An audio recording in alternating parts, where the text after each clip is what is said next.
গেল কয়েক বছরে সাফের বয়সভিত্তিক টুর্নামেন্টে বাংলাদেশের আধিপত্য চোখে পড়ার মতো।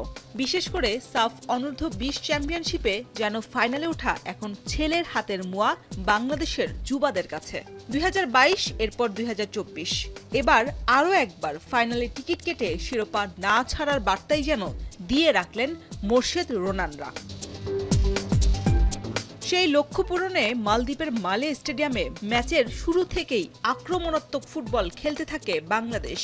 বেশ কয়েকটি প্রচেষ্টা ভেস্তেও যায় মার্ক কক্সের শিষ্যদের। তবে গোল করার আনন্দে মাত্রে বেশিক্ষণ আর অপেক্ষা করতে হয়নি লাল সবুজের প্রতিনিধিদের। 11 মিনিটেই প্রতিপক্ষকে বোকা বানিয়ে দারুণ এক হেডে বাংলাদেশকে লিড এনে দেন মোহাম্মদ মানিক। তাতে মাঠ থেকে গ্যালারি একসঙ্গে উৎসবে মাতে সবাই। বিরতিতে যাওয়ার আগে বেশ কয়েকবার আক্রমণে যায় মানিক রোনানরা, তবে খুব একটা সুবিধা করতে পারেনি বাংলাদেশ।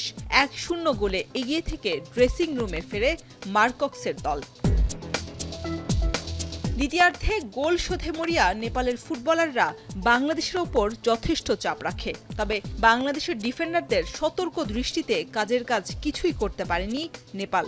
দুই দলই দ্বিতীয়ার্ধে একাধিক খেলোয়াড় পরিবর্তন করে। ম্যাচের শেষ দিকে মাঠে নামালে রোনানের ভাই ডেকলান সুলিভানের অভিষেক হয় লাল সবুজের জার্সিতে।